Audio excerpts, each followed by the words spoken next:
चलिए समझाते हैं। कर एक समबाहु त्रिभुज एबीसी है, यानी इसकी तीनों भुजाएं बराबर हैं। समबाहु त्रिभुज एबीसी है तो इसकी तीनों भुजाएं क्या है, आपस में बराबर है। को समानांतर भुजा डीई और एफजी के साथ समान ऊंचाई वाले तीन खंडों में काटा जाता है। यानी समान ऊंचाई वाला तीन खंड होना चाहिए, यानी ये जितना हाइट है ये वाला, उतना ही ये भी होना चाहिए, उतना ही ये भी होना चाहिए। यानी ये तीनों खंड की हाइट आपस में बराबर होनी चाहिए। ये परपेंडिकुलर भी रहा होगा तभी इसका नाम हाइट है। परपेंडिकुलर डिस्टेंस को एल्टीट्यूड को ही हाइट कहा जाता है। और ये जो है डीई और एफजी आपस में पैरेलल है ना, समानांतर भुजा दिया। तो ये जो डीई है वो पैरेलल होगा एफजी के, और एफजी पैरेलल है बीसी के, यानी तीनों आपस में पैरेलल है। अब कह रहा है सभी खंडों के परिमाप का अनुपात, यानी पहले एडीई का परिमाप, फिर डीईजीएफ का परिमाप, ये बीच में जो बन रहा है आपका ट्रेपेजियम टाइप का, और फिर लास्ट में बीसीजीएफ, ये नीचे वाला ट्रेपेजियम का पेरीमीटर चाहिए। परिमाप तो सभी भुजाओं का योग होता है। अगर त्रिभुज का परिमाप चाहिए तो त्रिभुज के तीनों भुजाओं का योग, चतुर्भुज का परिमाप चाहिए तो चारों भुजाओं का योग। ये लोग ट्रेपेजियम भी क्या होता है, क्वाड्रिलेटरल ही तो होता है। यानी सर हमको चाहिए सभी भुजाओं को जोड़ जड़ करके क्या आएगा और उसका रेशियो क्या होगा। चलिए एक बात समझते हैं थोड़ा सा। आपको इक्वल अगर हाइट वाला है तो ध्यान से देखिएगा बाबू, ये ऊपर वाला ट्रायंगल एडीई है, क्या वो एएफजी के सिमिलर होगा? और अगर हाइट इक्वल है तो हाइट 1:2 में है। अगर 1:2 हाइट है, इसका साइड भी तो 1:2 होगा। अगर ये पूरा 2 होगा तो ये तो एक ही बचा ना। ऐसे ही देखिएगा, क्या ये ऊपर वाला छोटका ये पूरा बड़का के भी सिमिलर होगा? क्यों? क्योंकि आप एक ट्रायंगल के अंदर अगर एक पैरेलल लाइन खींच देते हैं ऐसे, तो यहाँ दो ठो त्रिभुज दिख रहा है, एगो छोटा वाला दिख रहा है आपको और एक बड़ा वाला एबीसी दिख रहा है। तो जब डीई पैरेलल होता है बीसी के तो ट्रायंगल एडीई सिमिलर होता है ट्रायंगल एबीसी के। ऐसा थ्योरम था आपका। तो जब सिमिलर हो गया तो कॉरस्पॉन्डिंग साइड का रेशियो भी सेम होगा। तो अगर इनके हाइट, जैसे देखिए ये हाइट है और ये इक्वल है दोनों आपस में, इसका मतलब यहाँ एक पॉइंट एम ले रहे हैं, तो आप कहोगे ना एम बाई ए, यहाँ एन ले रहे हैं, 1/2 है, एम बाई ए एन पूरा, ये इक्वल है तो 1 यूनिट बोलेंगे इसको। तो अगर ये ऊपर 1 यूनिट है तो पूरा 2 यूनिट हो जाएगा ना। अगर एम बाई ए एन 1/2 है तो ये सब लेंथ ही तो है। हाइट भी क्या होता है, लेंथ होता है, तो साइड भी क्या होता है, लेंथ होता है। तो अगर हाइट 1/2 में है, इसका साइड जो बनेगा AD बाई AB, ये भी तो 1/2 में ही बनेगा। यही ना बताया गया था थेल्स थ्योरम में। ऊंचाई जिस अनुपात में होगा उसी अनुपात में भुजा भी होगा। उसको भी गोली मारी है। जिस अनुपात में ऊंचाई है उसी अनुपात में परिमाप भी होगा। क्यों? क्योंकि ये सब जो परिमाप होते हैं, ऊंचाई होता है, भुजा होता है, ये सब लेंथ कंपोनेंट होते हैं, लंबाइयों में नापा जाता है। तो लेंथ, कोई एक लेंथ कंपोनेंट का रेशियो अगर पता है तो दूसरा लेंथ कंपोनेंट भी उसी रेशियो में होगा। कब? जब ट्रायंगल सिमिलर होता है। और एरिया का क्या होता सर, लेंथ का स्क्वायर हो जाता। जैसे ट्रायंगल एडीई का एरिया और ट्रायंगल एबीसी के एरिया का रेशियो पूछा जाएगा तो 1/2 का स्क्वायर हो जाएगा, यानी 1:4 हो जाएगा। समझ गया? तो बताइएगा जरा, अगर ये हाइट इस हाइट के बराबर है तो ट्रायंगल ADE सिमिलर होगा ना AFG के।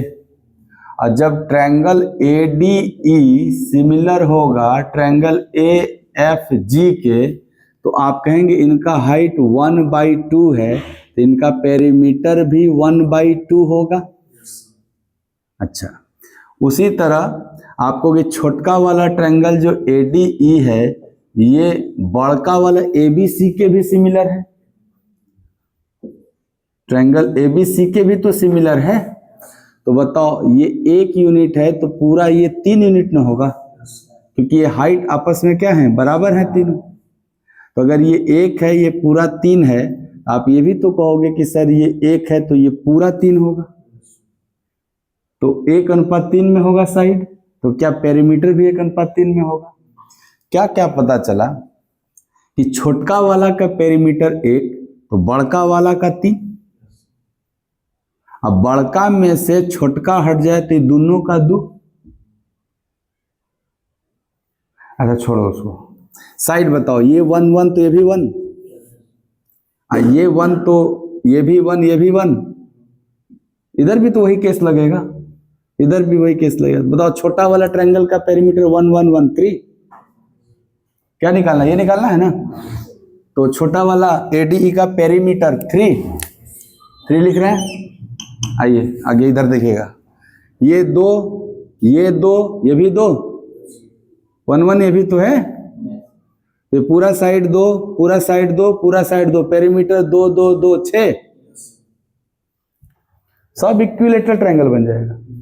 ये छोटा वाला भी इक्विलेटरल है, बीच में जो बन रहा है ये भी इक्विलेटरल है, और बड़ा वाला भी इक्विलेटरल है। तो बताना AFG ना 6, AFG का पेरीमीटर 6 ना, और उसमें ADE का पेरीमीटर कितना है आपका। आपको क्या चाहिए, DEGF चाहिए। तो बताना ये 1 यूनिट, ये भी 1 यूनिट, ये भी 1 यूनिट, बट ये पूरा 2 यूनिट ना। तो 1 2 3 और 2 5 ना। अब लगा दो, अब क्या है, नहीं छट गया। 3 के बाद 5 एक ही ऑप्शन में है। अच्छा आते हैं BCGF क्या होगा, देखना। ये नीचे वाला चाहिए ना, तो अगर ये 2 है और ये पूरा साइड 3 था तो ये भी तो 3 रहा होगा पूरा। तो 2 और 1 3 और 3 6 और 1 7, सभी भुजाओं को जोड़ देते हैं, वही ना पेरीमीटर होता है। तो ये बीच वाला भुजा कितना हो जाएगा 2, ये पूरा यहां से यहां तक है, ये 3 यहां से यहां तक, और ये 1 यहां से यहां तक है। तो क्या हो जाएगा 7, ये वाला C ऑप्शन हो जाएगा। एरिया का अलग कॉन्सेप्ट हो जाता है, पेरीमीटर का अलग है। ये पहले मैं बता रहा था कि अगर मैं टोटल में से घटा देता तो आ जाता, बट उसमें एक मिस्टेक हो जाएगा कि ये लाइन भी घट जाएगा, जबकि उस लाइन को तो लेना पड़ेगा हमको। जैसे इस पूरी बाउंड्री में से ये वाली बाउंड्री हटा दूंगा तो देखो ये बाउंड्री तो ये लाइन तो इसका भी तो पार्ट है बीच वाले का, इसलिए पेरीमीटर में घटा नहीं सकते, एरिया में घटाते हैं।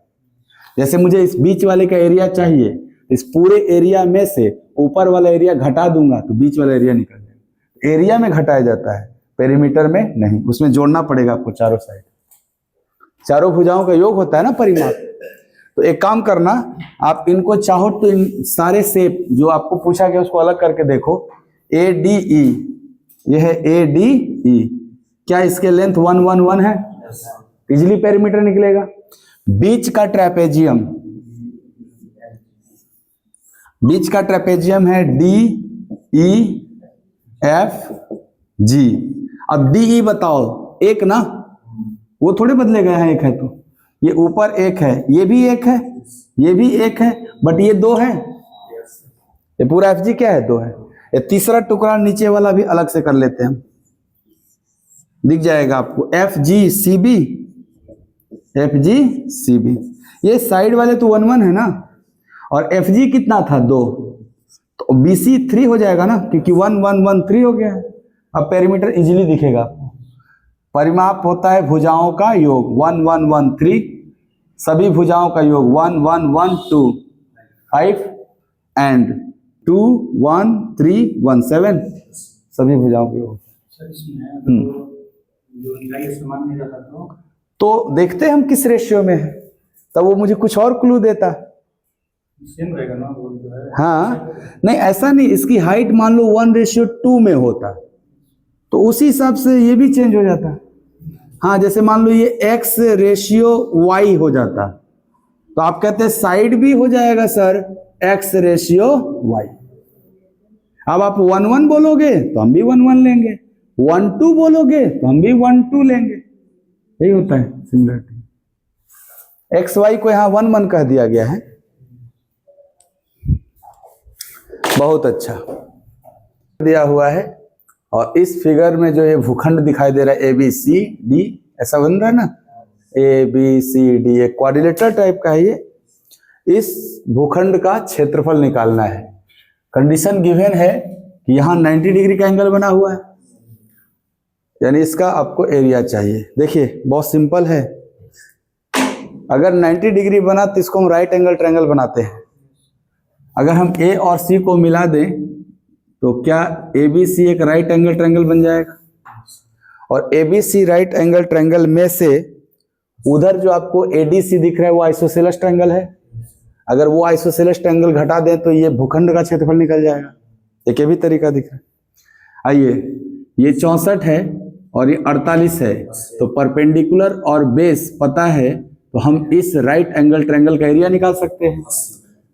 नहीं एरिया निकाल सकते हैं। और अगर हम इस छोटा सा जो आइसोसेलेस ADC ट्रायंगल बना है इसका एरिया निकाल ले तो घटाने के बाद मेरा भूखंड का एरिया निकल जाएगा। तो 8 अठाई 64, 8 छक्के 48। तो आप देखोगे कि ये जो दिख रहा है सर 8 6, तो यहाँ 10 होता तो 8 गुणे 10 होता, यानी 80 है ये। इस हाइपोटेनस की वैल्यू कितनी है, AC की वैल्यू 80। अब सिंपल हो गया कि सर अगर हमें भूखंड का एरिया चाहिए तो ट्रायंगल ABC का एरिया माइनस ट्रायंगल ADC का एरिया, यही मेरा आंसर होगा। ABC का एरिया होगा half base into height 48 into 68 4 minus triangle ADC का एरिया। आपने पढ़ा है आइसोसेलेस ट्रायंगल का एरिया निकालने के लिए बेस का आधा इंटू हाइट। एक आइसोसेलेस ट्रायंगल होता है, एक आइसोसेलेस ट्रायंगल होता है, अगर इसका ये वैल्यू BB है इक्वल साइड वाला और ये 2A है, परपेंडिकुलर ड्रॉप करते हैं तो AA बांटता था और ये हाइट H होता था, तो इसका जो एरिया होता था A इंटू H होता था आइसोसेलेस ट्रायंगल में।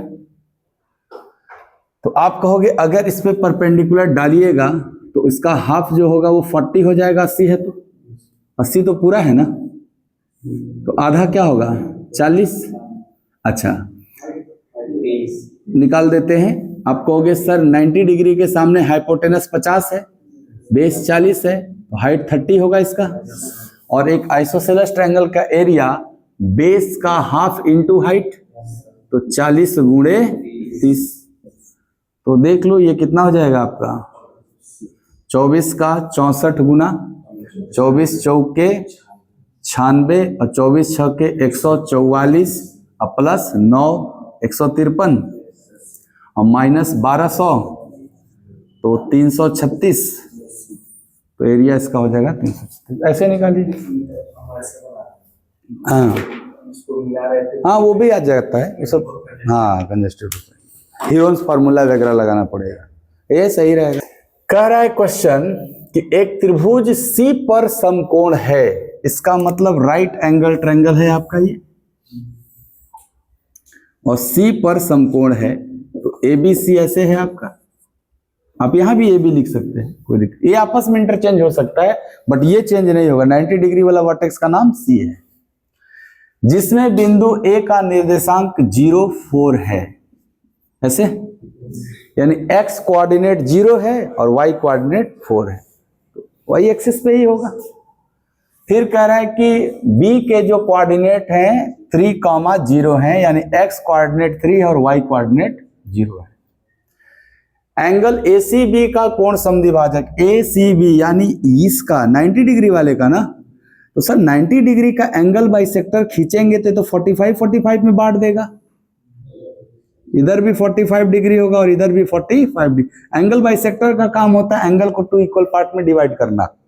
तो 90 डिग्री का एंगल बाइसेक्टर खींचेंगे तो 45 में बांटता हुआ AB को D पर काटता है। तो अब आपके मन में प्रश्न आएगा कि सर क्या यहाँ 90 भी होगा? तो जब तक नहीं कहेगा तब तक आप नहीं ले सकते। अगर ये आइसोसेलस हो जाएगा, जैसे AC = CB हो जाएगा, तब यहां भी 90 हो जाएगा। बट ये तो ऐसा कुछ बोला भी नहीं और आपको दिख भी रहा है कि हो भी नहीं सकता, क्योंकि ये 4 यूनिट जो है वो यही लेंथ है ना, और जो 3 यूनिट है वो ये लेंथ है। तो जब ये दोनों इक्वल नहीं है तो यहां भी 90 नहीं होगा। आइसोसेलस राइट एंगल ट्रायंगल में एंगल बाइसेक्टर परपेंडिकुलर बाइसेक्टर भी बन जाता है। तो यहां कुछ नहीं करना आपको, 90 अपने मन से नहीं खींचना है, ठीक? ओके, क्या चाहिए? डी का निर्देशांक, यानी इस पॉइंट का आपको कोऑर्डिनेट चाहिए। एक्स कोऑर्डिनेट कितना है और वाई कोऑर्डिनेट कितना है। चलिए, बड़ा सही है। आप कहोगे देखो ये 4 है, ये 3 है, इसकी मदद से ये पूरी लेंथ 5 होगी, हाइपोटेनस का लेंथ 5 यूनिट होगा। ये एंगल बाइसेक्टर है, ये 45 में बांटा है, तो क्या वो होगा जिसके थ्रू आप यहाँ का निर्देशांक निकाल पाएंगे। और विकल्प भी आपके सामने है। कौन सा कोऑर्डिनेट अभी पढ़ के आए हैं जस्ट, कौन सा मतलब लगाएंगे जिसके थ्रू ये निर्देशांक निकल जाए आपका। एक पॉइंट से एक इस पर लंब खींचा जाता है तब वो फॉर्मूला होता है। हाँ हाँ, कहाँ पे ये कैसे कर सकते हो? मूल बिंदु है ये 90 डिग्री की वजह से। गुड। आप कहोगे सर ये y एक्सिस ही है, लिख रहा हूं, वो मैं लिख रहा हूं। पहले ये देखिए, ये जो AC भुजा है ना, ये कोई और नहीं है, ये y एक्सिस है, क्योंकि सर x कोऑर्डिनेट का मान 0 होने के लिए y एक्सिस ही रिस्पॉन्सिबल है। y एक्सिस पे ही x कोऑर्डिनेट 0 होता है। तो सर ये क्या है आपका y एक्सिस, ये क्या है x एक्सिस, क्योंकि x एक्सिस पर ही y कोऑर्डिनेट क्या होता है 0 होता है। तो जब ये x एक्सिस है, ये y एक्सिस है, तो उनके बीच तो 90 डिग्री होता ही है, इसलिए C का जो कोऑर्डिनेट होगा वो 0 0, C का जो कोऑर्डिनेट होगा वो 0 0 होगा। अब हमें D का कोऑर्डिनेट चाहिए, तो D की कोऑर्डिनेट के लिए अब आप क्या लोगे? ऐसे मान लो यहाँ x y है, तो मुझे x y का मान चाहिए, क्या लगाओगे, कौन सा लगाओगे? निर्देशांक निकालना है, दूरी वाला फॉर्मूला, उससे क्या हो जाएगा? थोड़ा सा रोको और इस पर विचार करो। ज्योमेट्री में एक बात था कि सर ये जो CD है वो एंगल बाइसेक्टर बोला है यहाँ पे। तो एंगल बाइसेक्टर का काम होता है कि वो बगल बगल वाले साइड जिस रेशियो में होते हैं, वो जिस भुजा पर खींचा जाता है उसको भी उसी रेशियो में डिवाइड कर देते हैं। देखिए मैं याद दिलाता हूं आपको। जैसे एक त्रिभुज ABC है और इसमें आपने AD एक एंगल बाइसेक्टर खींचा है, एंगल बाइसेक्टर ऐसे डिनोट कर दिया। तो अगर AB और AC का जो रेशियो होगा वही रेशियो BD और DC का भी होगा। ये एंगल बाइसेक्टर थ्योरम है आपका। यानी ये लोग x रेशियो y में है तो ये भी x रेशियो y में, मान बराबर नहीं होगा, रेशियो बराबर होगा। अगर ये देखा जाए 4 और 3 के अनुपात में है तो ये भी तो 4:3 में होंगे। हाँ, अब आप ध्यान से देखो, क्या आपको एक सेक्शन फॉर्मूला पढ़ा है आपने? एक लाइन ऐसे, यहाँ कोई है, मान लो ये पॉइंट D था और इसके निर्देशांक XY बोला, और यहाँ एक पॉइंट है कोई आपका A जिसके निर्देशांक है 0,4, और यहाँ एक पॉइंट है B जिसके निर्देशांक है 3,0, और ये जो AD और DB है, अगर ये आपका 4:3 में दिया हुआ है तो ये XY का मान निकाला जा सकता है सेक्शन फॉर्मूला से। हाँ हाँ, वही सेक्शन फॉर्मूला।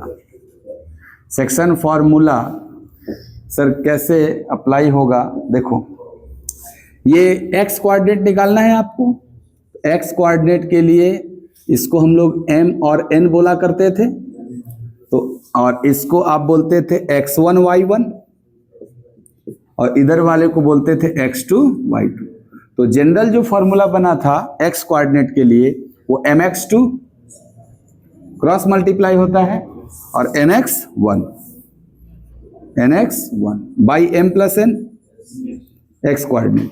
y कोऑर्डिनेट के लिए हुआ था my2, अब वही से ही क्रॉस करना बट y के साथ करना, plus ny1 by m plus n। ऐसे निकालते थे ना सेक्शन फॉर्मूला से x कोऑर्डिनेट और y कोऑर्डिनेट। तो यहाँ m के जगह क्या है 4, तो इस x का मान निकालना होगा। ध्यान से देखिए, ये पहला नंबर x कोऑर्डिनेट है, दूसरा नंबर y कोऑर्डिनेट है। तो अगर हम x कोऑर्डिनेट निकालने जाएंगे तो m के जगह 4, तो 4 गुणे 3 ना, 4 तिहाई 12 प्लस n गुणे 0 ना, यानी 3 गुणे 0 और बटा में 4 प्लस 3, तो 4 प्लस 3 वाले तो खैर 3 गो ऑप्शन थे ना, 7 वाले। तो ये क्या हो जाएगा 12 बटा में 7, 12 बटा में 7, यहाँ एक ही ऑप्शन है, ये लगा सकते हैं। y कोऑर्डिनेट निकालना होगा तो आपको my2 यानी 4 गुणे 0 प्लस ny1 यानी 3 गुणे 4, और नीचे तो हर बार m प्लस n ही होता है ना, तो ये भी क्या आया 12 बटा 7। तो इसके x कोऑर्डिनेट और y कोऑर्डिनेट दोनों क्या हैं 12 बटा 7 से। तो इसमें सेक्शन फॉर्मूला भी इस्तेमाल हुआ, एंगल बाइसेक्टर थ्योरम भी इस्तेमाल हुआ। हाँ, फिगर है, बहुत सारे भूखंड है ना इसमें। एक बड़े से ट्रायंगल में ऐसे 3-4 गो छोटा छोटा भूखंड है, तो आपको याद रखना है लैडर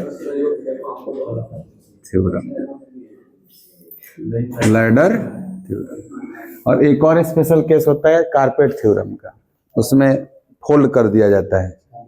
हाँ, जैसे यही वाला चीज मोड़ करके ओवरलैपिंग करा देगा तो कारपेट थ्योरम काम करेगा, उस पर भी आएगा सवाल आगे।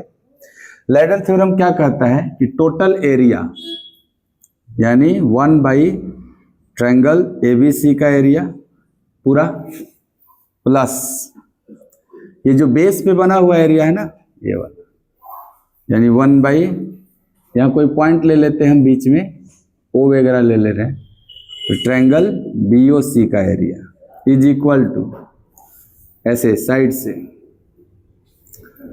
1 बाई BCE,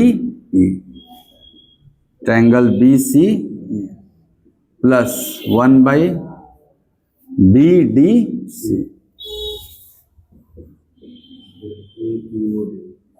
ठीक है, यही है आपका लैडर थ्योरम। वो क्यों, पूरा ले लिया ना, ट्रायंगल ले लिया पूरा। आइए लिखते हैं, ट्रायंगल ABC में क्या आएगा, सब जोड़ जाड़ क्या आएगा, कितना हो जाएगा sir 1 by 20 10 30 8 38 plus x, 38 plus x आ जाएगा, प्लस बेस वाला एरिया चाहिए 1 बाई 20 आ जाएगा, इज इक्वल टू इधर साइड वाला दोनों जोड़ के चाहिए 1 बाई 30 प्लस इधर साइड वाला दोनों जोड़ के चाहिए 1 बाई 20। लैडर थ्योरम यही है आपका। इसको सॉल्व करिए, और क्या हमें x ही निकालना है ना, एरिया ऑफ AFED यानी ऊपर वाला ही तो है। तो यहाँ f था क्या, यहाँ f था, सॉरी यहाँ f था, तो यहाँ O के जगह f है आपका,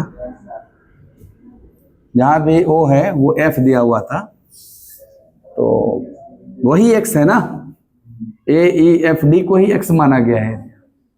तो x इसको सॉल्व करना है, सॉल्व करिएगा, क्या आ रहा था 14.5, x बराबर 14.5 आ जाएगा। इसको सॉल्व कर लीजिए और x बराबर आएगा 14.5। सॉल्व कैसे करेंगे सर जी, 1/20 को उधर लेके चल जाएंगे और फिर एलसीएम वलसीएम लेके अपना काटेंगे पीटेंगे उल्टा करेंगे, आ जाएगा x। यहाँ के बाद भी थोड़ा सा कैलकुलेशन है, समझ में कम। ये फिगर जो दिया है इसमें बता रहा है कि जो ABC है वो सेंटर है, और ये जो बना हुआ है ना सेक्टर, त्रिज्यखंड बोलते हैं इसको।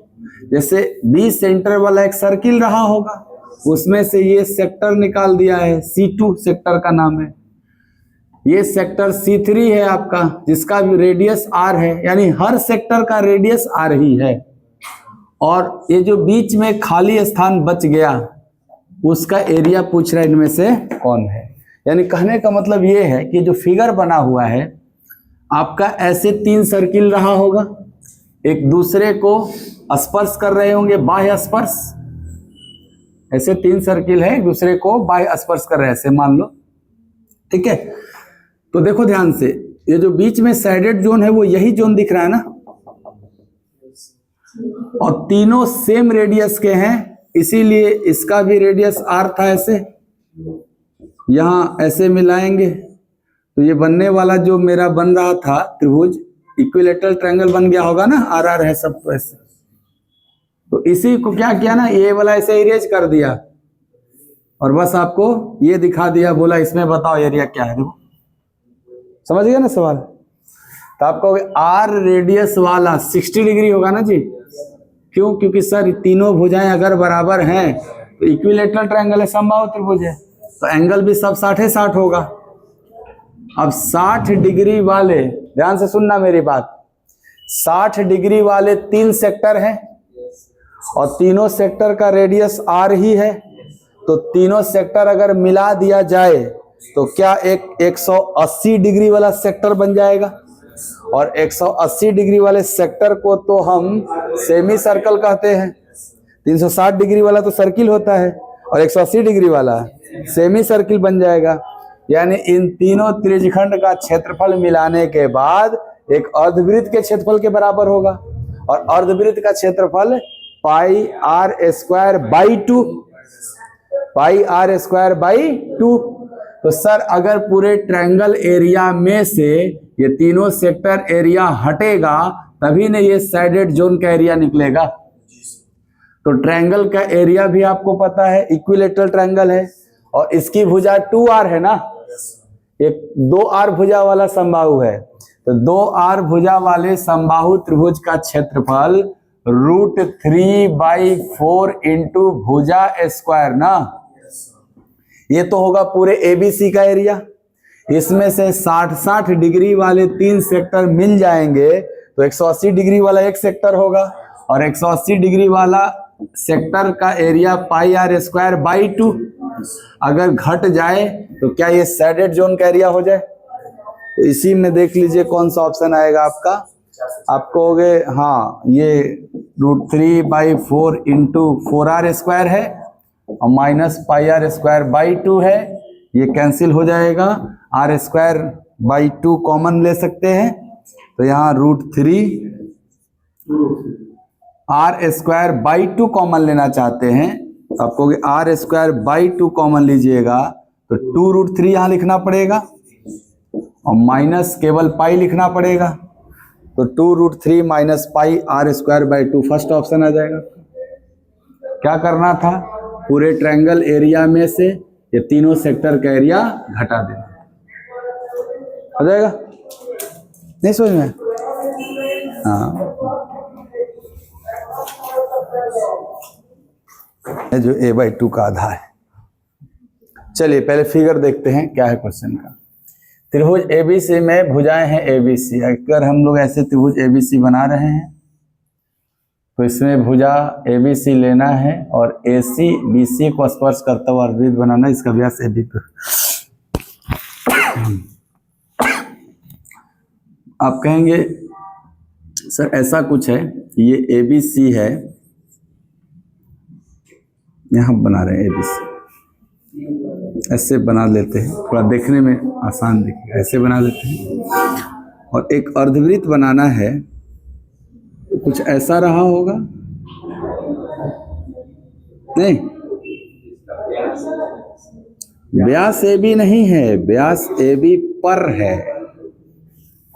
अच्छे से पढ़िए, जिसका व्यास AB पर है, AB पर है तो हो तो गया व्यास AB पर है, इसका मतलब इसका सेंटर जो होगा ना ऐसे है, यही व्यास है,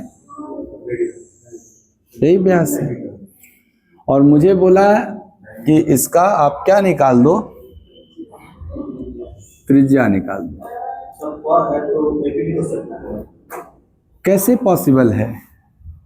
नीचे से अगर मिलाए के ऐसा करके आप ये जब सर्किल बनाइएगा तो ऐसा नहीं ना कि ऐसे ऐसे बना दीजिएगा, सर्किल बाहर नहीं जाना चाहिए, स्पर्श करता हुआ जाना चाहिए। आप अगर ए बी को व्यास ले लेंगे तो बाहर नहीं चला जाएगा, तो फिर वो स्पर्श नहीं करेगा, वो प्रतिच्छेद कर देगा उसका। मतलब ऐसा फिगर होना चाहिए कुछ, और इसका रेडियस आपको ये वाला लेंथ निकालना है।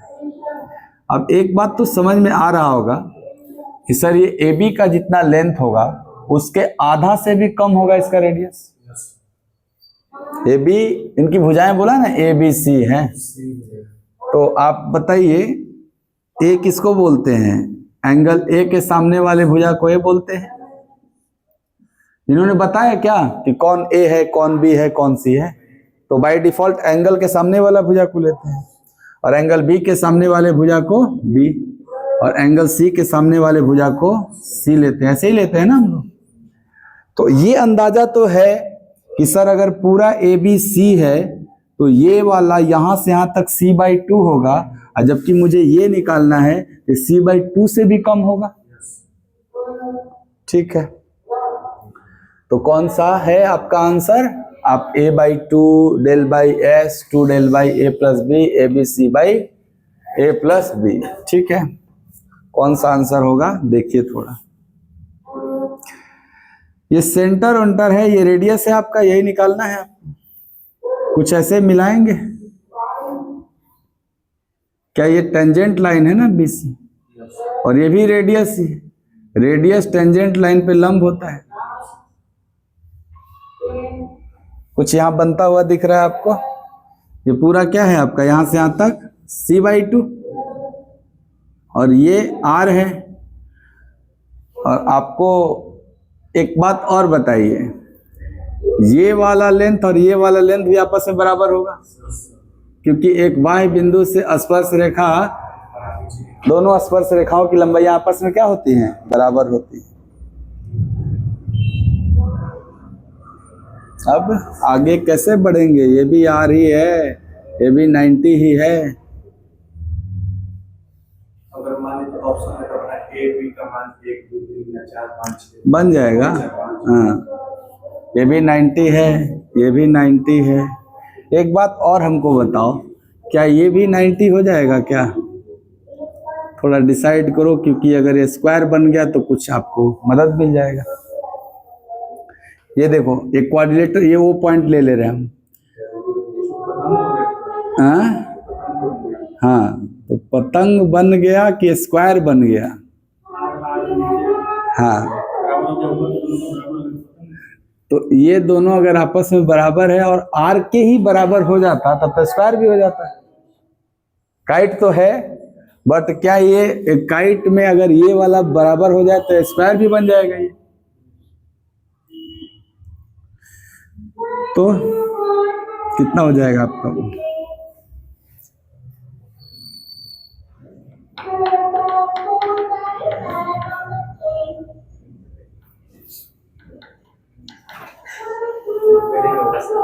90 नहीं होगा?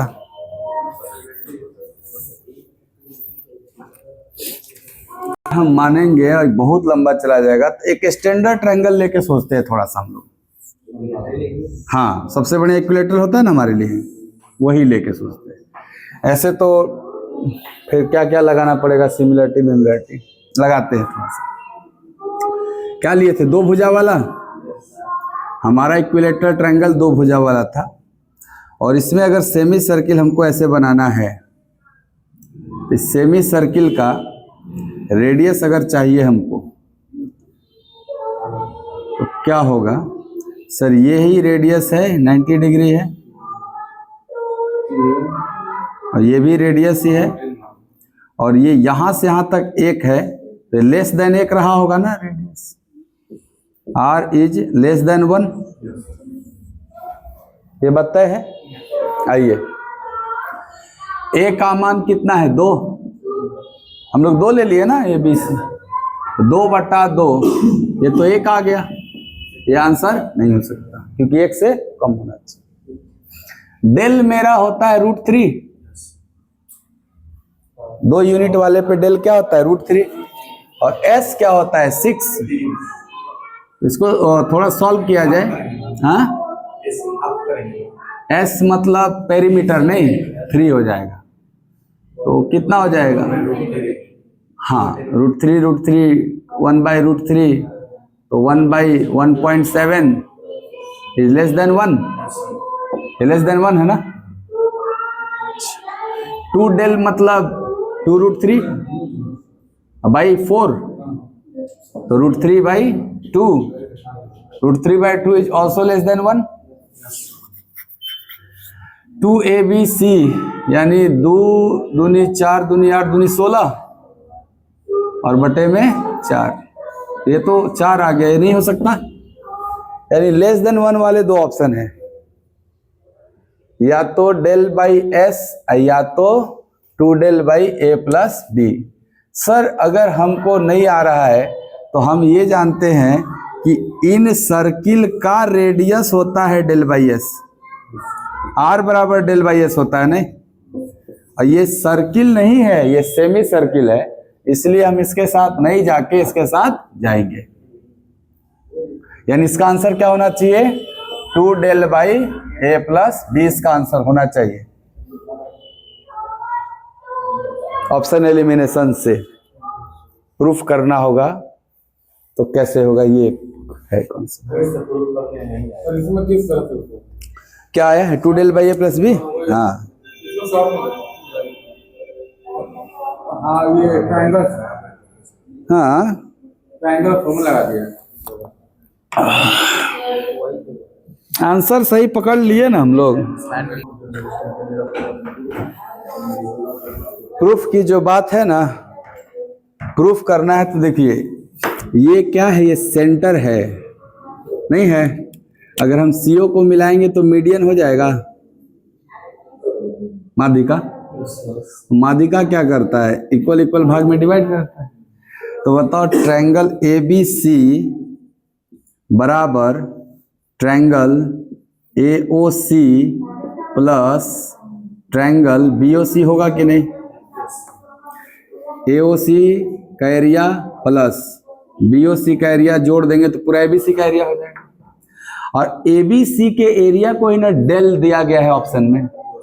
डेल्टा किसके लिए रिप्रेजेंट हुआ है? पूरे ट्रायंगल ABC के एरिया के लिए, यहाँ डेल्टा लिखा गया है। प्लस AOC का एरिया देखना, क्या ट्रायंगल AOC का एरिया बेस B पर हाइट R है? तो half base into height B पर R। प्लस BOC का एरिया देख लो, BOC का एरिया के लिए बेस A पर हाइट R है, वही है half base into height. Common होगा ना 1/2R, कॉमन ले लेते हैं तो डेल बराबर R/2 कॉमन बच गया B प्लस A। हमें चाहिए क्या? R ना चाहिए, तो R इधर रहने देते हैं, बाकी इधर भेज देते हैं। तो R बराबर हो जाएगा 2 del by A plus B। तो ये हो गया प्रूफ, से प्रूफ हो जाएगा। नहीं प्रूफ करने के लिए क्लिक कर रहा था दिमाग पे, तो ऑप्शन ही छाट दिया एक ट्रायंगल लेकर के। ध्यान से समझिएगा, ये फिगर दिया है कि ABC एक ट्रायंगल में ये जो लाइन ED खींचा है वो AB के पैरेलल है, और ये जो FE है वो AC के पैरेलल है या AD के पैरेलल है, क्योंकि AD और AC एक ही लाइन है। ये छोटा सा ट्रायंगल FBE का एरिया 16 दिया है, ये नीचे वाला CDE का एरिया 9 दिया है, और ये ऊपर जो क्वाड्रिलेटरल बना है, पैरेललोग्राम बना है ना, इसका एरिया x है। तो बोला x का मान क्या होगा इन 4 विकल्प में से, ये निकल। तो बताइए कि आप लाइन अगर पैरेलल है तो सिमिलर बोलते हैं नहीं? जैसे ट्रायंगल BFE होगा, ये सिमिलर हो जाएगा BAC के। अगर सिमिलर हैं तो इनके कॉरस्पॉन्डिंग साइड का रेशियो सेम होगा, और साइड के रेशियो का स्क्वायर करेंगे तो एरिया रेशियो होगा। ये समझ में आ रहा होगा इतना? बहुत अच्छा। क्या इसका एरिया 16 है तो ये किसका स्क्वायर होके 16 बना है?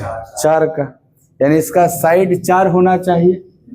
उसी तरह देखना C D E triangle similar होगा सी ए बी के, क्योंकि ये लाइन भी तो इस लाइन के पैरेलल है। तो इसका एरिया 9 है, इसका साइड 3 रहा होगा। ठीक है, तो ये इधर से 3 और इधर से 4, तो पूरा 7 का स्क्वायर 49 पूरा एरिया होना चाहिए। 49 में से कितना एरिया दिख रहा है? तो बचा हुआ यही ना रहा होगा। 25 के बाद क्या बच गया? इसका आंसर क्या होना चाहिए? क्या क्या बोले थे लिख दे रहे हैं। Triangle B F E similar triangle B A C, इसकी वजह से है ना बीई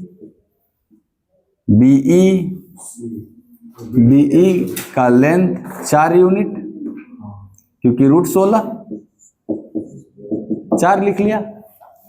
फिर triangle C D E similar triangle C A B, इसकी वजह से सी जो होगा वो एरिया का स्क्वायर रूट हो जाता है ना। साइड का स्क्वायर करेंगे तो एरिया, और एरिया का स्क्वायर रूट करेंगे तो साइड, तो 9 का स्क्वायर रूट 3। तो आपको इन दोनों को मिला दिया जाए तो पूरा BC बराबर 4 + 3 7 यूनिट। तो BC तो पूरा लेंथ हो गया, तो यानी टोटल भुजा 7 है, तो पूरे ट्रायंगल का एरिया 7 का स्क्वायर हो जाएगा। इसलिए ट्रायंगल ABC का एरिया 7 स्क्वायर 49। अब 49 में से 3 टुकड़ा बटा है ना 49 में, 16 9 x, तो आपको x + 16 + 9 ही मिला के 49 होगा। तो इसलिए x बराबर 24, घट जाएगा 25 उधर जाके, तो आंसर 24 था इसका। लाइन जहां पैरेलल दिखा तुरंत आपका ध्यान सिमिलरिटी पे जाना चाहिए।